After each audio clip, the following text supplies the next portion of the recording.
রাতে খাওয়া শেষে রুমে এসে বিছানা ঠিক করছি। ছোট ভাই এসে আমার পিছু গিয়ে দাঁড়ালো। ওর উপস্থিতি টের পেয়েও আমি বিছানা বালিশ জায়গা মতো রাখছি। ও বিনয়ী সুরে বলল, আপু আপু, কথা আছে। আমি ব্যাগ গুছাচ্ছি। কাল ক্যাম্পাস, আবার ওই ছেলের ভাতিজিকে পড়াতে যাব কি না ফাইনাল না। আমি দুটো টিউশনি করছি, আরও একটা ঘাড়ে নিলে পড়াশোনাতে সময় পাবো কিনা খোদা জানে। ছোট ভাই আবার সরে নম্রতা নিচু টেনে এখন সে অনুনয় সরে বলল, এই আপু, শোনো না। আমার কথা কেউ শোনে না। আব্বু শোনে না, আম্মু বকে। সব রেডি করে চুলে দুই বেনি করছি। আয়নায় ওর দিকে মুখ ফোলানো কটুস চেহারাটা আর চোখে দেখে চলছি। আমি গম্ভীর করে বললাম, তোর কথা বল, তারপর রুম থেকে ফোট, আমি ঘুমাবো। আপু, আমার ব্যাট লাগবে। সাদির বাসায় ব্যাট আছে, আমার নেই। তোর ব্যাট লাগবে আব্বু শুনছে। আব্বু বলছে বেতন দিলে কিনে দেবে। বেতন দিতে দেরি আছে। আমার ব্যাট চাই, চাই চাই। আমার ওই ব্যাট চাই, আমার ব্যাট চাই। ব্যাট নিয়ে ও জেদ চেপে বসলো, ওর ব্যাট চাই। আব্বু ওকে ব্যাট কিনে দেবে। ওনার স্যালারি দিলেই ব্যাটটা হাতের মুঠোয় নিয়ে নেবে। কিন্তু এই বান্দা বড় নাছোড়বান্দা। আব্বুকে খাপছাড়া বানিয়ে জ্বালাতন না করে শান্তি দিবে না। আম্মু তো চোখ ঘোরালেই চুপ। ফের আম্মু না থাকলে হুল্লোড়। ওকে কোনো রকম সান্ত্বনার বার্তা বুঝিয়ে ঘুমাতে যেতে বললাম। আমি রুমের লাইট অফ করে ঘুমিয়ে পড়লাম। দুঃখিত, ঘুম নেই আমার। অন্ধকারে আমার সাথে সাথেই শান্তির ঘুম আসে না। আমার মাথায় প্রচুর চিন্তা। বস্তা ভর্তির চিন্তা গাদা গাদা করে থাকে। বই কেনার টাকায় শর্ট, আব্বুর নতুন ফোন কিনে দেওয়াতে আমার জামার টাকায় ব্যাঘাত, হাত খরচা নেই, ক্যাম্পাসে টাকা বাঁচিয়ে যেতে হবে, রিক্সা ভাড়া রোজ রোজ ইসরাত দিলেও কটু দেখাবে, পার্স ব্যাগ বলতে গেলে খালি। এত কিছুর পরেও ঘুম থাকবে? জানি না অন্য মানুষের ঘুম থাকে কিনা, আমার চোখে ঘুমের ছিটে ফোঁটা থাকে না। টিউশনি করেও যদি টাকার হিসাব মেলাতে না পারি, তখন বুক ফেটে কান্না চলে আসে। আমি দেখতে পারি না। মনের মধ্যে না চাইতেই তখন অভিযোগ চলে আসে, আমরা বড়লোক হলাম না কেন? কান্না ছাড়া আর কোনো জবাব আসে না আমার। সকাল 8টা। কালো কুর্তি পরে নিলাম, চুলে বামপাশ করে বেনি, ছোট চুলগুলো এলোথেলো করে ডান পাশে এসে কাজ ছোঁয়াচ্ছে। ক্লিপ দিয়ে ছোট চুলগুলো কোনো রকমে আটকে নিলাম। মুখশ্রীতে বিশেষ কিছু মাখার ইচ্ছে নেই। হালকা পাউডার হাতে নিয়ে মুখে মিশিয়ে নিলাম। ব্যাগটা নিয়ে জুতা পরতেই আম্মুকে জোর গলায় বললাম, আম্মু আসি, নতুন ছাত্রী পড়িয়ে দেরিতে আসবো, চিন্তা করো না।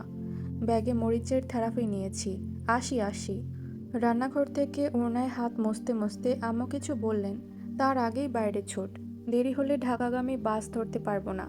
বাস লেট করলে রিকশায় জ্যামে আটকাবো। এরপর ক্যাম্পাসে লেট, লেকচার মিস। বাসার গলি পার করে রাস্তায় উঠে ফুটপাত অংশে দ্রুত গতিতে হাঁটছি। লেট করা চলবে না। ইসরাতের জ্বর এসেছে, ক্যাম্পাসে আসবে না। একা ট্রাভেল করতে হবে, নিজের কেয়ার রাখতে হবে। হঠাৎ কেউ পূর্বের মতো ডাকলো, এই দাঁড়াও দাঁড়াও, দাঁড়াও প্লিজ, ওয়েট। আমি এদিকে তাড়াহুড়ো করছি, উল্টো আমাকে কেউ পিছন থেকে ডাকছে।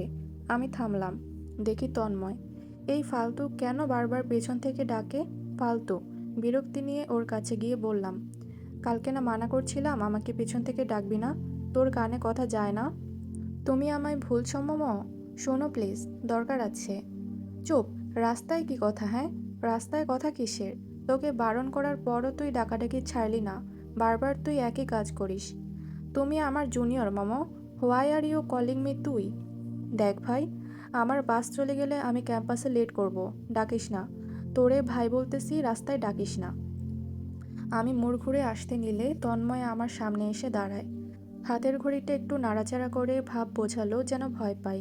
ও বলল, আমি ছেলে তুমি মেয়ে, রাস্তায় ডাকা ছাড়াও ইউনিক কিছু ফ্যাসিলিটিস দিতে পারি জানো। চুপচাপ আমার কথা শোনো। তোমার জন্য ধানমন্ডি থেকে এখানে এসেছি, just only for you. Good গার্লের মতো আমার গাড়িতে উঠে বসো। 35 মিনিটের মধ্যে ক্যাম্পাসে পৌঁছে দেব। আমি হাত পেতে বলেছি আমায় লিফট দেন? ভিক্ষা চেয়েছি? এত দরদ কেন উতলিয়ে উতলিয়ে পড়তেছে? রাস্তা ছাড়ো, আমি বাসেই যাব। লুক মিস মোমো, আমি রিকোয়েস্ট করা পছন্দ করি না। আশা করি তুমি আমাদের গ্যাংয়ের নেগেটিভ বিহেভিয়ার সম্পর্কে জানো। তোমার জন্য ভালো এইটাই হবে রাস্তায় সিন ক্রিয়েট না করে গাড়িতে উঠে বসো। ড্রাইভার? ইয়েস, বুঝলাম না, বুঝিয়ে বলো। তোর গাড়িতে আসলে মানে তোমার গাড়িতে ড্রাইভার আছে? ও হ্যাঁ আছে, বাট রিজন কি? তাইলে শোন, তুই তোর ড্রাইভারের সাথে বসবি, আমি তোর পেছনের সিটে। রাজি? হোয়াট? What the hell? রাজি অর নট রাজি? জলদি জলদি বল। এই তুমি তুমি করে ভুলে যাবি, বুঝছিস? এলাকা আমার। একটা ডাক দিব, সব উড়ে এসে তোর পা ভেঙে হাতে ধরিয়ে ফুটবলের মতো লাথি মেরে ধানমন্ডি লেকে পৌঁছে দেবে। বোঝা গেছে? You are off. চলো গাড়িতে ওঠো। তন্ময় মুখ পেঁচার মতো করে কুঁজো হলো। তাতে কিছু যায় আসে না। আমি ওদের পা চেটে কামলা খাটি না। ওরা নিজে এসেছে। ওদের গ্যাং লিডার আমার হাত চেয়েছে। আমি শুধু মনুষ্যত্বের নামে সাহায্য করেছি, আর কিছু আয়ের জন্য। ক্যাম্পাস চলে এসেছে। ওদের দাপটের জোরে হেড স্যারের গাড়ি ছাড়াও গ্যাংস্টারের সবার গাড়ি ক্যাম্পাসের গেট দিয়ে ভেতরে ঢোকে। তন্ময়ের গাড়িও ঢুকেছে। সব স্টুডেন্ট কিভাবে ভয় ভয় চোখে রাস্তা খালি করে দিচ্ছে গাড়ির জানালায় বাইরে দেখছি। গাড়ি থামলে তন্ময় পেছনে ফিরে তাকায়। আমি ওর দিকে শক্ত দৃষ্টি ছুড়ে দরজা খুলে বাইরে বের হলাম। কেমন তাজ্জব! আমার দিকে স্টুডেন্টগুলো সিনেমার নায়িকা দেখার মতো তাকিয়ে আছে। বুঝলাম, তন্ময়ের গাড়িতে আমাকে দেখে ওদের চাহনির এই অবস্থা। কি কি সমালোচনায় পড়া লাগে খোদা মালুম। আমি ব্যাগের ব্যান্ডেলের চেপে ডিপার্টমেন্টের ক্লাসরুমে চলে গেলাম। ক্লাস শেষ, দুপুর 2টা। সিঁড়ি দিয়ে নেমে গেটের কাছে যাচ্ছি। জোড়ায় জোড়ায় গুচ্ছাকারে আমার দিকে নিশানা করে কানাঘুষো করছে। আমি ব্যাপারটা আর চোখে লক্ষ্য করলেও গায়ে মেখে নিচ্ছি না। গ্রীষ্মের রোদে আমার মাথার তালু গরম হয়ে ঘেমে গেছে। জ্যানি রিমিকে ওদের আড্ডাস্থল নজরুল চত্বরে দেখলাম, কিন্তু কারো কোনো ব্যাঙ প্রতিক্রিয়া নেই। সে যার যার মতো হাসি তামাশা করছে। গেট দিয়ে বাইরে বের হলাম। কি রোদ! গরমে চান্দি চালা লোকদের মাথা ঘেমে তেলতেলে হয়ে যাবে। অবশ্য হয়েছেই হয়তো। হাতঘড়িটায় দ্বিতীয়বার দেখে নিলাম, 2টা 30। সবাই নিজ গন্তব্যে চলে যাচ্ছে। আমি বাইরে খামার মতো ওই বিলাতি কুত্তার অপেক্ষায় দাঁড়িয়ে আছি। কেউ বলে উঠল, চলো। সঙ্গে সঙ্গে পেছনে ঘুরে তাকালাম। মুগ্ধ গাড়ি থেকে নেমে চলো বলেই চলে যাচ্ছে। ওর গাড়ির ভেতরে কোথায় পার্ক করা ছিল চোখে পড়েনি, আর দলের সাথেও বসতে দেখিনি। ভূতের মতো গাড়ি নিয়ে ক্যাম্পাসের ভেতর থেকেই গেট দিয়ে বেরোলো। বিষয়টা নেওয়ার মতো ঠেকলো না।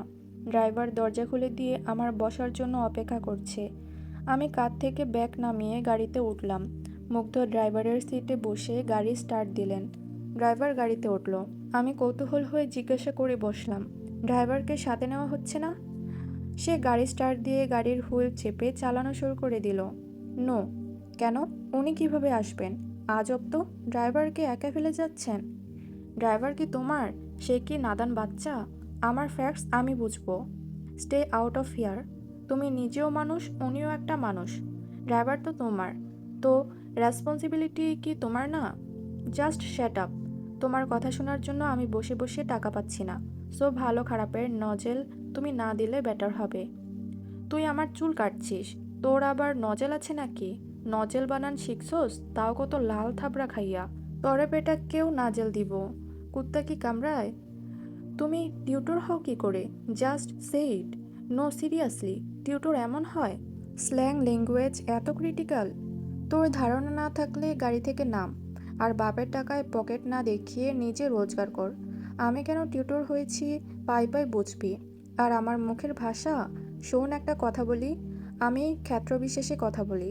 কে কোন স্ট্যান্ডার্ডের ভাষা বোঝে I know it very carefully. Don't try to জাজ me. You are not a capable person of it. You should stay out. অদম্য গতিতে ছুটছে গাড়ি। দোকানপাট, রাস্তার ধার, দোপাশের পথচারী মানুষজন সব একে একে পেছনে চলে যাচ্ছে গতিশীলতায়। অন্যরকম হুড় চলে আসছিল। হয়তো জীবনে প্রথম এই আমার 4 চাকার হাই ক্লাস গাড়িতে চড়া। জানালা বন্ধ, সিট বেল্ট লাগানো, এসির ঠান্ডা মাদকতায় মুগ্ধ। মুগ্ধ? এ কেমন শব্দ? মুগ্ধ তো আমি অনুভবের অভিব্যক্তি বোঝাচ্ছি, কিন্তু এখানে যে মানুষ অবস্থিত, রাদিফ মুগ্ধ। পরিষ্কার কথায় বলতে, সে আমায় র্যাগিংয়ের নামে চুল কেটেছে, আমায় ক্যাম্পাসের সামনে ইনসাল্ট করেছে। এভাবেই ছেড়ে দেওয়া যায়? No boss, sorry. Snigdha Momo at least এই বদের গেম বাজাবে, হরদমে বাজাবে। Wait and watch. কোলের উপর রাখা ব্যাগটা নিয়ে পাশের খালি সিটটায় রাখলাম। আমার মনে হচ্ছে গাড়িটা আমার। ড্রাইভার এই ছাগল। ব্যাপারটা দারুণ। খোঁচা মেরে জিজ্ঞাসা করলাম, এই শোনো তো, তোমার ভাতিজির নাম কি? আমার নিউ স্টুডেন্ট, আমি তার নাম জানি না। How rubbish. মুগ্ধ মাথাটা নড়াচড়া করে কাঁধের বাম দিকে তাকালো। সামনের লুকিং গ্লাসটা আমার দিকে ঠিক করে হাত ঘড়িতে নজর দিল। ড্রাইভিং করতে ব্যস্ত সে। আমার কথার জবাব দিল না। চুপ। প্রশ্ন করার পর 5 মিনিট পেরোলো বইকি, সে সামনের সিট থেকে ড্রাইভ করতেই বলল, সাফিয়া তাবাসসুম ফাইজা। হুট করে জবাব আসবে আমি ভাবতে পারিনি। অনেকটাই বিমোহিত আমি। সে আমাকে কাইন্ডলি জবাব দেবে, ইটস ইম্পসিবল ফ্যাক্ট। বাট সে জবাব দিয়েছে। কিছু বললাম না, চুপ। গাড়ি এনে স্টপ করলো একটা রয়্যাল সোসাইটির 7 তলা বিল্ডিংয়ের সামনে। বেশ বড় উঁচু শুনশান বাঁধানো সম্মুখ গেট দিয়ে ভেতরে ঢুকে গাড়ি এনে পার্ক করলো পার্কিং লটে। সিট বেল্ট খুলে দরজা ধাক্কা দিয়ে বাইরে গিয়ে দাঁড়ালো। আমিও পা রাখলাম মাটিতে। সে পিছু একবার মাথা ঘুরিয়ে বলল, চলো, ফলো মি। ব্যাস এটুকুই বলে সে আমার আগে হাঁটা শুরু করলো। লিফটের দরজা খুলে ভেতরে দাঁড়ালো এবং পকেটে 2 হাত আরামে ঢুকালো। আমি লিফটের ভেতরে এক কোণায় দূরত্ব রেখে দাঁড়ালাম। সে লিফটের বাটনে চাপ দিল। লিফটের 2 প্রান্ত থেকে 2 চকচক সিলভার রঙের দরজা এসে বন্ধ করে দিল আমাদের এবং ধীরগতিতে উপরে উঠতে লাগলো। লক্ষ্য করলাম কিছুক্ষণ পর লিফটের বাটনে নাম্বার নয়, ভিন্ন কিছু লেখা।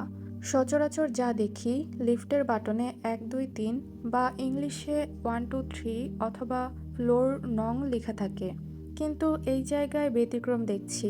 প্রতিটা বাটনের পাশে লেখা বড় আব্বু বড় আম্মু, মেজো আব্বু মেজো আম্মু, ফুপি ফুপা, আব্বু আম্মু, রাজীব, মুগ্ধ, অফিয়া, সুলতানা, এভাবে আরও কটা নাম দেখলাম।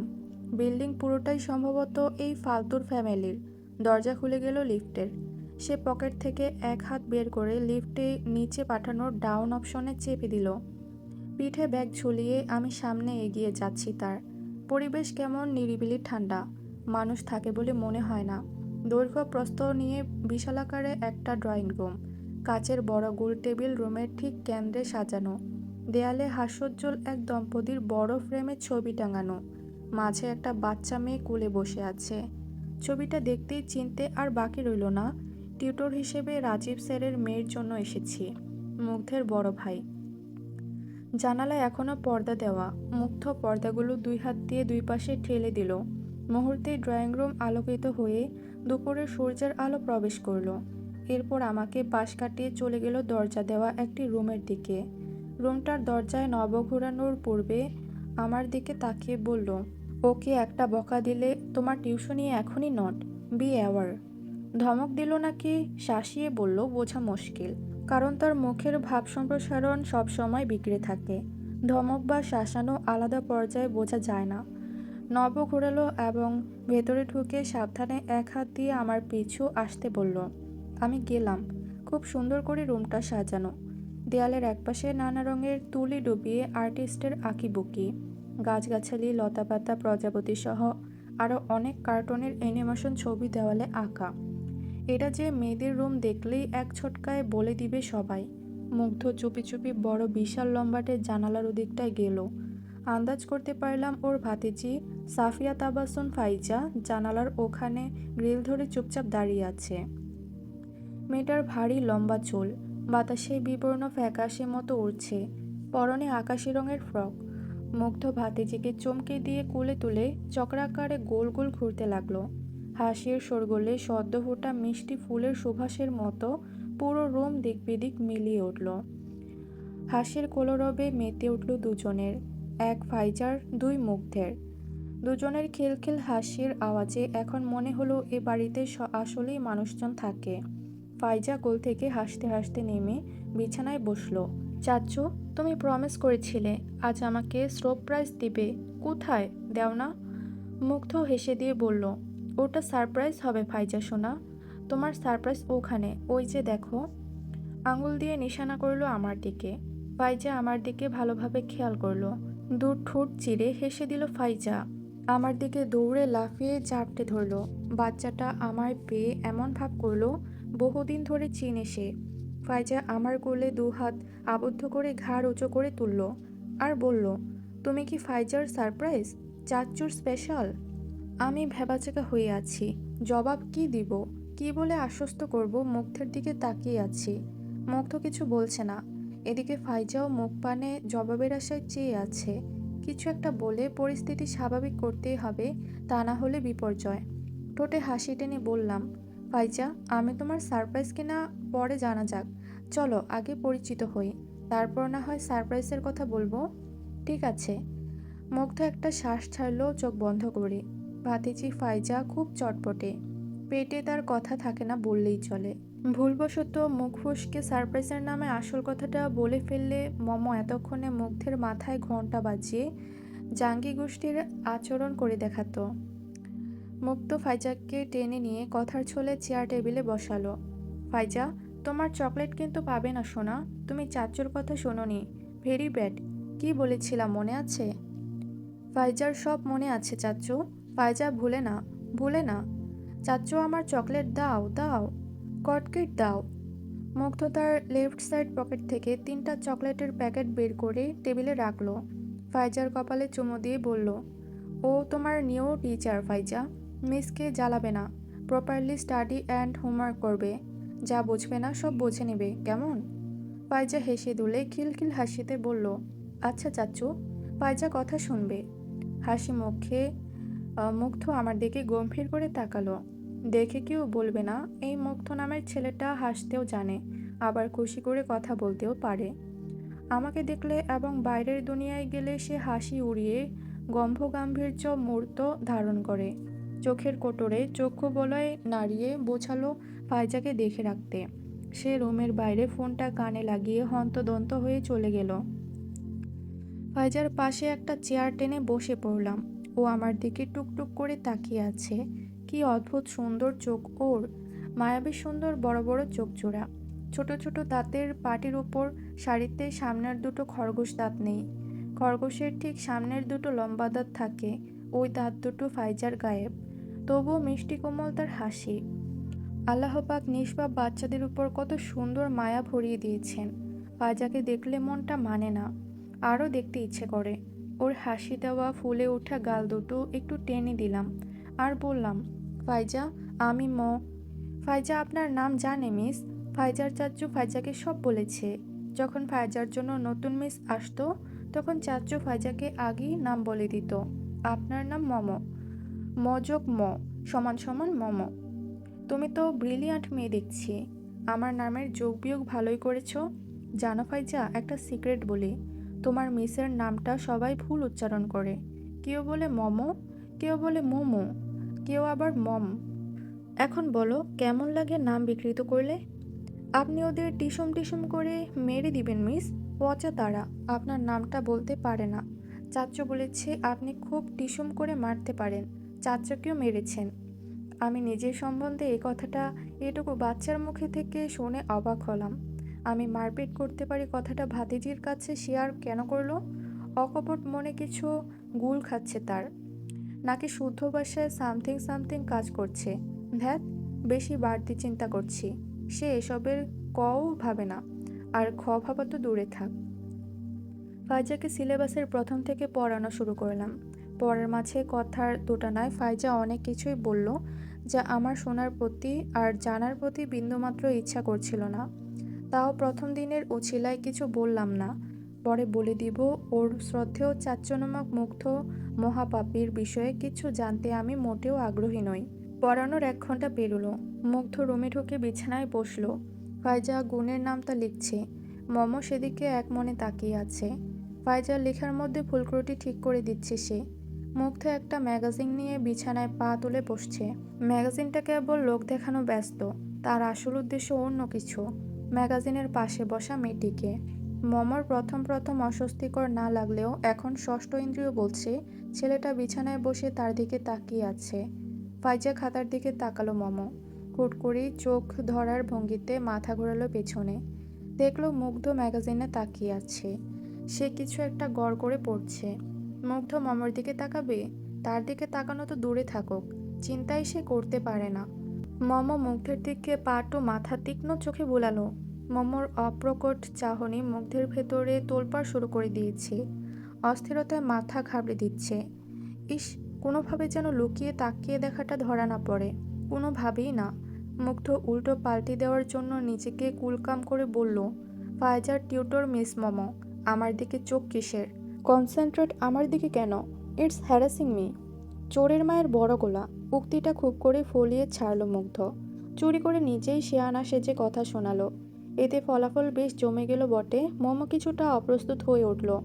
একটা ছেলের দিকে আপাতমস্তক তাকানো অন্য ডিরেকশনে চলে যাচ্ছে। পরে পানি গড়ালে ভালো হবে না। এতে খারাপ কিছু ঘটতে পারে ভেবে মোমো তার টিউটর পেশায় উদ্যোগ হলো। মুগ্ধের দিকে তাকানো বন্ধ করলো। মুগ্ধ এতে হাঁফ ছেড়ে বাঁচল। সে ম্যাগাজিনের বইয়ের দিকে মুখমণ্ডল আড়াল করে নিল। এক ঠোক গিলে ঠোঁট উঁচিয়ে শ্বাস ছাড়ল। মনে মনে বলল, হাড় ভাঙা কষ্ট হবে। মেয়ে না আগ্নেয়গিরির অগ্নুৎপাত। কি ডেঞ্জারাস। বিছানায় শুয়ে আছি। রাত 12টা 23। কারেন্ট নেই। ল্যাম্প জ্বালিয়ে পড়া টেবিলে লেকচার কমপ্লিট করছি। পড়া জমানো আমার ভালো লাগে না। পড়া জমলে বিশাল বিশাল অলসতা কাজ করে। কষ্ট হয়, ঘুম পায়, আরও কত কি। ক্যাম্পাসে যাচ্ছি। একদল হুড়োহুড়ি মাতামাতি ফুর্তিতে আমোদ করছে। আরেক দল চুটিয়ে প্রেমের সাগর বানাচ্ছে। আরেক দল আমার মতো রাত 10টার পর টিভির মতো বইয়ে চোখ বুলিয়ে পড়া করছে। সমস্যাটা আসলে আমাদের নয়। সমস্যাটা হলো শিক্ষা ব্যবস্থার। চিলপিল করার, মস্তি করার টাইম আমাদের নেই। হাতে সময় এতই কম, কিন্তু পড়া অনেক বেশি। সেমিস্টার তো চোখের পলকে হানা দিতে চলে আসে। ঠিক জলোচ্ছ্বাসের মতো কয়েক ফুট উঁচু উঠে আকাশ ছড়িয়ে বিনোদন পার্টিকে নাকানি চুবানি খাইয়ে দেয়। বেঁচে যাই আমরা, যেচে যাই যোগ্যতায়। উত্তীর্ণ হয়ে একটা একটা করে সেমিস্টার কভার করি। আর বাস খেয়ে সেমিস্টার ড্রপ খায় ফুর্তিবাজ ও প্রেমলীলাদের। ফাইজার বাবা আমাদের কেমিস্ট্রি ডিপার্টমেন্টের লেকচারার। তার মা একজন ব্যাংকার। জায়েন্ট ফ্যামিলিতে থাকা সত্ত্বেও ক্লাস 2-এ পড়া বাচ্চা মেয়েটার সঙ্গ দেওয়ার কেউ নেই। ছিমছাম ফ্ল্যাটটায় একা দিন কাটাই ও। পরিবারের আরও সদস্য থাকার পরও মেলবন্ধন কম, দেখাশোনা কম। মুগ্ধ ছেলেটা তার 24 ঘন্টার 20টা ঘন্টা ভাতিজির সাথেই কাটায়। বাকি 4 ঘন্টা ক্যাম্পাসে দাপট দেখায়। ছেলেটা বড়ই অদ্ভুত। বইয়ের পাতায় ঝিমিয়ে পড়ছি। চোখের ঘুমে ঢুলুঢুলু ভাব। সারা শরীর জুড়ে ক্লান্তিকর ভাব, বিরক্তিকর ভাব। বিষণ্ণ কাজ করছে প্রচুর। কিছুতেই মনোযোগী হয়ে চোখ খুলে মন দিতে পারছি না। হঠাৎ দেখি ভুম ভুম করে শব্দ হচ্ছে। ভাইব্রেটের আওয়াজ। কারেন্ট নেই বিধায় ফোনের ভাইব্রেট কাঁপুনি বেশ জমকালো হরতালেই শোনা যাচ্ছে। খুঁজতে খুঁজতে দেখি টেবিলের ভেতরে খাতার নিচে ভুলে রেখে দিয়েছি। ফোন নিলাম। স্ক্রিনে গতকালের নাম্বার দেখিয়ে রিসিভ করলাম। মনে মনে নিশ্চিত করেছি কয়েকটা আচ্ছা করে গালি দিব। খাঁটি বাঙালি তরতাজা শুদ্ধ গালি। কত বড় বদমাইশ। রাত 12টা বেজে 1টার কাটায় যাবে। ছেলেটা ঘাড়ে উঠে অসময়ে ফোন করে বসেছে। এজন্যই বলে ছেলেদের বেশি সুযোগ দিতে নেই। সুযোগ পেলে চরকা ঘোরাতে, প্রেম জমাতে আসবে। আমি মুখ খুলে গালির ব শব্দটা বলতে নিব, তার আগেই সে বলে উঠল, এক্সট্রিমলি সরি মিস, ফাইজার একটু প্রবলেম হয়েছে। নিড হেল্প নাও। কাল স্কুল ওর। একটা প্রবলেম সলভ করাতে ভুলে গিয়েছেন। নিজেকে গালের 14 গোষ্ঠী বলা থেকে বিরত করলাম। ফাইজার ভুল নাকি মুগ্ধের কারসাজি হাতিয়ে দেখতে হবে। আমি বললাম, আমি কি তোমার মিস? তুমি আমার স্টুডেন্ট? না, এক সেকেন্ড শোনো। তোমাকে আমি সারাদিন ধোলাই দিইনি বলে ভেবেছ কুমারী মেয়েকে রাত 12টায় কল করে পটাবো, উলাবো উলাবি করবো, তাই না? আপু ডাক, শুনছিস? আপু ডাক। মিস বলে ডাকার ফ্যাসিলিটিস আমি তোকে দেইনি। সো কল মি আপু। What are you gone? স্টুপিডের মতো কথা বলছো কেন? আমি সিনিয়র হয়ে তোমায় আপু ডাকবো? আর কি বললে? তুই? সাহস আসে কোত্থেকে তুই করে ডাকার? আমি ফ্লার্ট করতে কল করেছি? What the sentence man? সেন্টেন্সের বিবরণ গ্রামার বই খুললে পাবি। বইটা খুলে উল্টে পাল্টে 1 পৃষ্ঠা পড়িস, কাজে দেবে। Just shut up. নিজেকে কোন জমিদারের মেয়ে ভাবো? আমি তোমারটা খাই না পড়ি। ভাব কিসের তোমার? আমার ভাব কিসের আর কত প্রকার, এইসবের ব্যাখ্যা মাথা ফাটিয়ে বলে দিয়েছি। যদি আরও একবার বুঝতে চাস, আসিস। রড দিয়ে পিটিয়ে ওয়ার্ল্ডে ওয়ার্ল্ডে বোঝাবো। ওয়ার্ডে ওয়ার্ডে বোঝাবো। রাত 8টার পর আমায় তুই এবং তোর গ্যাংয়ের কেউ যেন কল করার সাহস না দেখায়। খবরদার। চুল কাটার কথা কিন্তু এখনো ভুলিনি।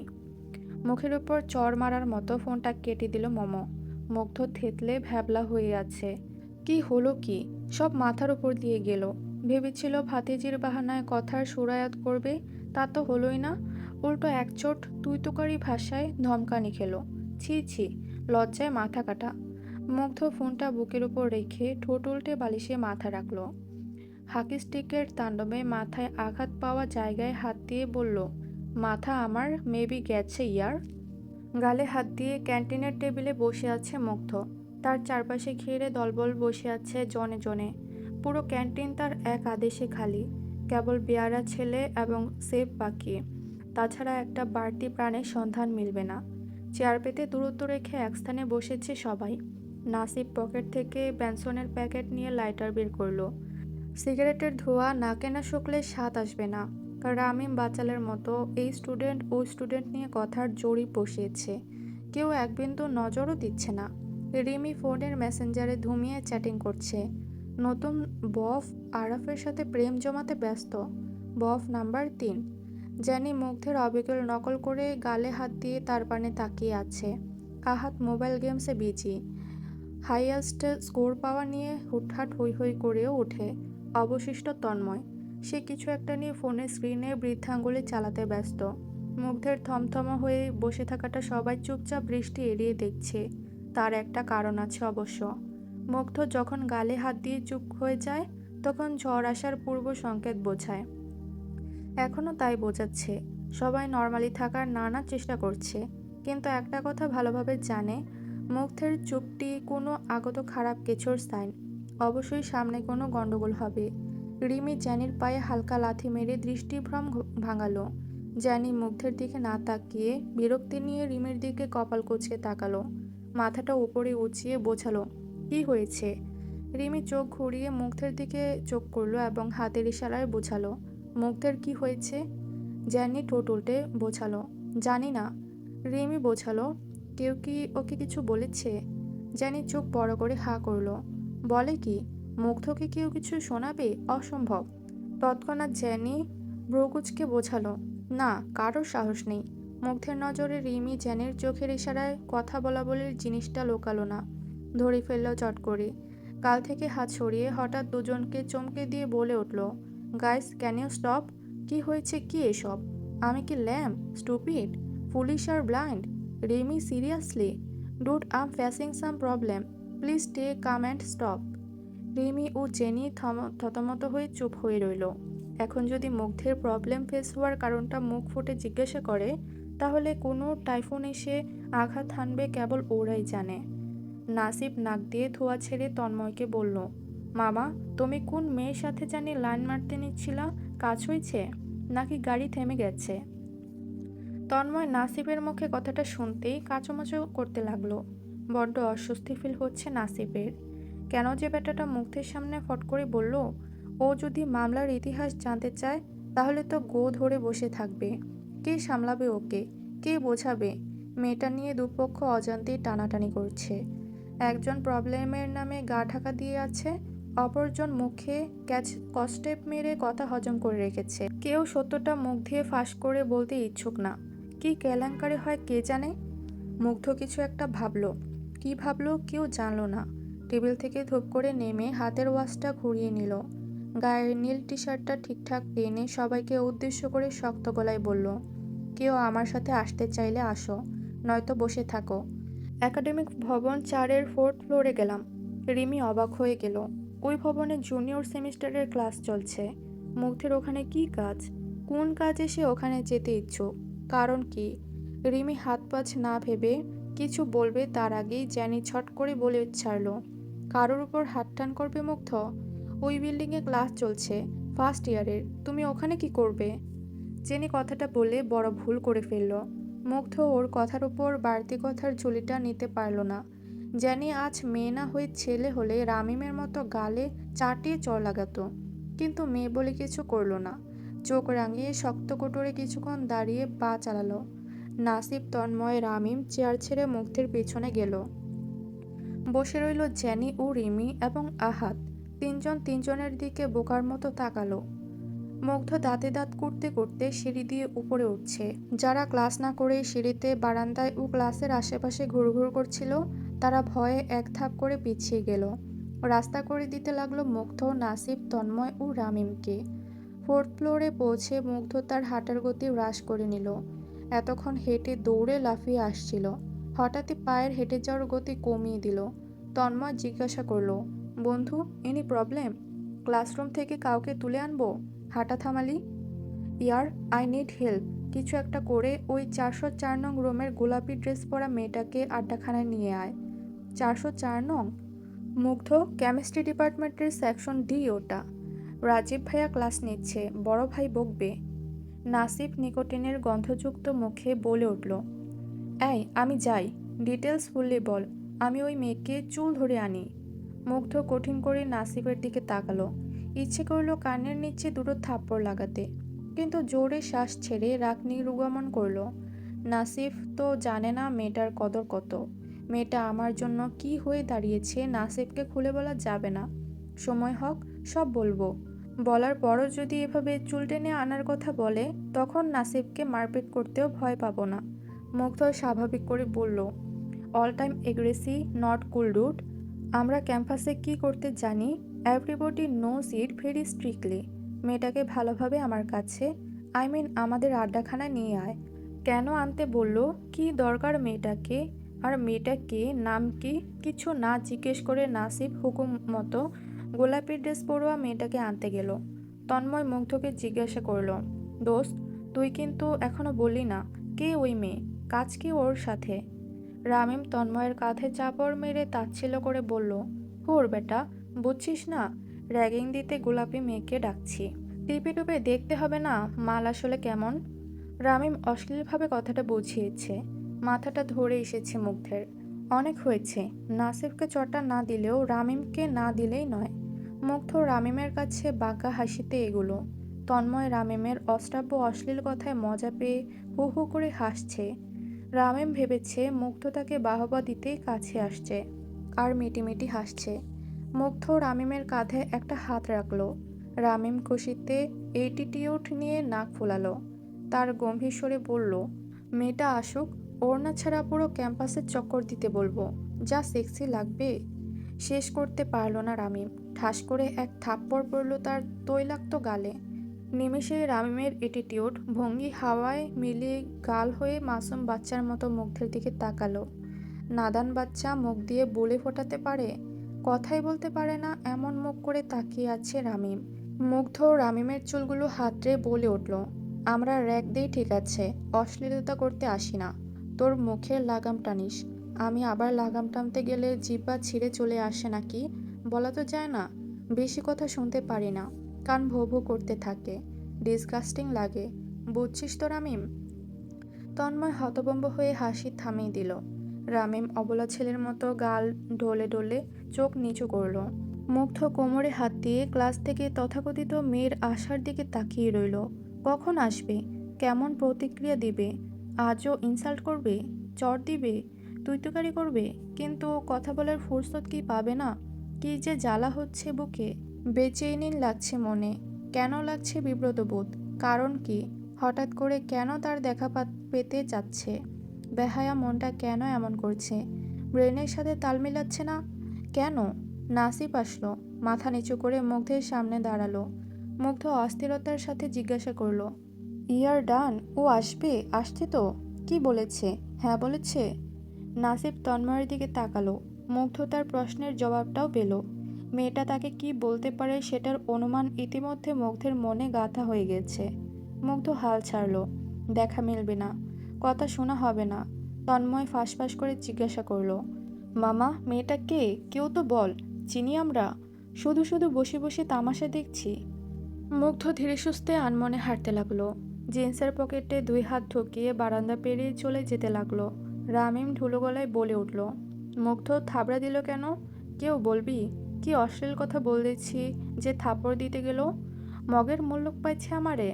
তন্ময় রামিমকে থামিয়ে দিয়ে নাসিফকে বলল, শালা, চুপ না থেকে বলবি, মেয়েকে নাম কি আমি চিনি? নাসিফ ক্ষীণ গলায় বলল, খালি তুই না, আমরা সবগুলি এই মেয়েকে চিনি। মুগ্ধের মাথা ফাটানো মেয়ে, গোলাপি ড্রেসে ক্লাস করছে, রাজীব ভাই তো ধমক দিচ্ছেই, ওই মেয়েও থাপ্পড় মারছে। এটুকু বলেই তন্ময় আন্দাজ করে ফেলল মুগ্ধ আসলে কি লুকাচ্ছে, কি নিয়ে সকাল থেকে আড্ডাখানায় মুখ ফুলিয়ে বসে আছে। তন্ময় কিছু আগ বাড়িয়ে বলতে গেল না, চুপচাপ চল বলে সঙ্গে আসতে বলল। মম, তুই উঠবি? খাওয়া দাওয়া কি করার ইচ্ছে আছে? সকালেও তুই নাস্তা করে যাসনি, উঠ এক্ষুনি। পুরো দমে দরজা ধাক্কাচ্ছে আম্মু। ঘুম থেকে উঠতে ইচ্ছে করছে না। কি অন্ধকার! চারপাশে এমন অন্ধকার কেন? বিভীষিকাময় ভৌতিক বাড়ির মতো অন্ধকার কেন হয়ে আছে? মরে টরে গেলাম নাকি? নাকি স্বপ্ন দেখছি? উফ! খেয়াল হলো টিউশনি শেষে দরজা আটকে ঘুমিয়ে পড়েছিলাম। রুম অন্ধকার, কারণ এখন রাত। চোখ কসলিয়ে বিছানা থেকে উঠে শরীর টানা দিলাম। আম্মু দরজার ওপাশ থেকে চিল্লিয়ে চলে গেছে। আমি রুমের লাইট জ্বালিয়ে জানালা খুলে পর্দা সরিয়ে দিলাম। বাতাস এসে দোল খাইয়ে দিল শরীরে। ড্রেসিং টেবিলের সামনে দাঁড়িয়ে ঘুমন্ত চেহারার অবশিষ্ট আভা বোঝার চেষ্টা করছি। চোখ ফুলে গেছে, নাক লাল হয়ে আছে, গালেও কেমন কোমল কোমল ভাব। অসময়ে ঘুমালে আমার চেহারার বাপদশা এভাবে ছোটে। গোলাপি কামিজটাও চেঞ্জ করে বাসার নর্মাল পোশাক পরিনি। ফাইজাকে পরিয়ে জুবায়েরকে পরিয়ে ভীষণ ক্লান্ত শরীর নিয়ে বাসায় ফিরেছিলাম। ঘুমে শরীর ভেঙে আসছিল। দুপুরের খাওয়ার চিন্তা ঘুমের চেয়ে প্রাধান্য পায়নি, তাই সোজা বিছানায় এসে ঘুম। হাই তুলে ফ্রেশ হয়ে দরজা খুলে বাইরে গেলাম। আম্মু টিভি দেখছেন সোফায় বসে। আমাকে জাগ্রত দেখে বলে উঠলেন, "কি রে, কান্না করছিস? মুখ অমন ফোলা কেন?" অসময়ে ঘুমানোর প্রভাব এটা। কান্নাকাটি করিনি, খাবো, খাবার দাও। আম্মু যেন আমার এই কথাটা শোনার জন্য ব্যগ্র হয়েছিলেন। অপেক্ষায় ছিলেন কখন বলবো আমি খাবো। আম্মু খাবার আনতে গেলেন। ছোট মেম্বার ফ্লোরে ছবি আঁকাআঁকি করছে। খাতায় রং ঘষতেই বলে উঠল, "আপু, তোমার ফোনে অনেকগুলো কল আসছিল। আমি চিনি না, এই জন্য কেটে দিছি।" "কে দিছিল? কখন?" "তুমি ঘুমিয়েছিলা। ফোন ব্যাগের মধ্যে বাজতেছিল, আমি ফোন নিয়ে কেটে দিচ্ছি।" "খুব পণ্যের কাজ করছিস। খুব পুণ্যের কাজ করছস। তোরে ফোন ধরতে না করছি না বদমাইশ?" মেজাজ গরম। আমার নিষিদ্ধ জিনিসে আমার আপন কেউ হাত দিলেও দোষের কিছু হয়ে যায়। আমার প্রচুর রাগ ওঠে। বিনা অনুমতিতে আমার ফোন নিয়ে ছিনিমিনি খেললে প্রচুর রাগ ওঠে। কে কল করলো তা নিয়ে আমি চলে গেলাম ফোনের কাছে। ফোন ডাইনিং টেবিলের ডান পাশে রাখা। চেক করতেই ধরা পড়ল ফাইজার চাচ্চু। মুগ্ধ দিয়েছে। আবার কি সমস্যা হলো? এ নিয়ে 7বারের মতো আমার সাথে কথা বলার নানা সুযোগ ঠোকালো। জিত লাগছে, রাগও লাগছে, সহ্যের সীমা অতিক্রম হচ্ছে। কি সমস্যা কি এই লোকের? কত না করি, অপমান করি, গালিও দেই, রেসপেক্ট করি না, তাও ঢলতে ঢলতে আমার কাছে ফোনের 12টা নিয়ে চলে আসে। নাম্বার সোজা ব্লক করে দিলাম। নে ঠেলা, কথা বলবি না? বল এখন। বাপের নাম দিয়ে বল, ছেচরা। রাতের বেলা আব্বুর সাথে ক্রিকেট টুর্নামেন্ট দেখছি। আম্মু সিরিয়াল না দেখতে পেয়ে মুখের খই ফোটানো বন্ধ করে রুমে গিয়ে শুয়ে পড়েছে। আমি আর আব্বু ড্রয়িং রুমে বসে বসে টিভি দেখছি। ছোট ভাই ঘুমের দেশে অনেক আগেই তলিয়ে গেছে। আব্বু হঠাৎ করে বলল, "মা, তোর বই কিনতে কত লাগবো?" আমি জানি আব্বু নিজের ফোন কেনা বাদ দিয়ে আমার বই কেনায় পড়ে আছেন। নিজের প্যাপু ভাঙা ফোন নিয়েই দিন কাবার করছেন, তা আমি বেশ ভালো করেই জানি। প্রসঙ্গ পাল্টিয়ে বললাম, "আব্বু, মার্টিন গাপটিল কিন্তু অস্থির খেলছে। দেখো দেখো, এক ওভারে 28 রান।" আব্বু অটলভাবে একই প্রশ্ন বলে উঠল, "তোর না বই কিনতে টাকা শর্ট ছিল? কত লাগবে?" "1 টাকাও না, বরং আগামী মাসে তোমার ফোন কিনে দিচ্ছি। ওটা নিয়ে খুশি থাকো। আমার বই কেনার টাকা নিয়ে চিন্তা করতে হবে না। আমি টিউশনির টাকায় মিলিয়ে নিয়েছি।" জোর গলায় অনেকটা বলে দিলাম। গলায় নমনীয়তা থাকলে আব্বু কথা শুনতে চাইবে না। নিজের চাহিদার দিকে না তাকিয়ে বই কেনার দিকে চোখ পড়ে থাকবে। আমার সেটা ভালো লাগে না। অফিসে ডেইলি যায় উনি। সব স্টাফদের দামি দামি হ্যান্ডসেট আর ওনার হাতে কিনা কম দামি বাটন ফোন। কতটা কষ্ট লাগতে পারে ওনার মনে। হয়তো উনি আমাদের দিকে তাকিয়ে নিজের চাওয়া পাওয়ার কথা ভুলে গিয়েছেন। আচ্ছা, উনি এমন কেন? ছেলেদের নাকি দুহাতে টাকা থাকলে, হাতে দামি খানদানি কিছু থাকলে শান উঁচিয়ে হাঁটে। কিন্তু যাদের থাকে না, তারা মাথা ঝুলিয়ে শুকনো হাসিতে হাসে। সে হাসির অর্থ দুটো। এক, আমার কাঁধে পুরো বউ বাচ্চা নিয়ে সংসার সামলানোর তাগদ। 2, নিজের চাহিদা বাদ, সংসারের পেছনে টাকা যাক। বড়ই অদ্ভুত এই দুনিয়া। টাকা থাকলে ফুর্তি, টাকা ফুরালেই অভিনয়ের মূর্তি। অভিনয় করা লাগে ভালো থাকার। ভালো না থাকলে সংসারে রোজগার করবে কি করে? ছেলে, স্বামী, বাবা হলেও দায়িত্ববোধ কমে না, বরং ঘন হয়ে বাড়ে, ক্রমাগত বাড়ে। এটুকুই ছিল তুমিময় প্রেম গল্পের পর্ব 7 থেকে 9 পর্যন্ত। ভিডিওটি ভালো লাগলে একটি লাইক দিবেন। এবং পরবর্তী পর্বগুলো দেখতে চ্যানেলটি সাবস্ক্রাইব করে রাখবেন।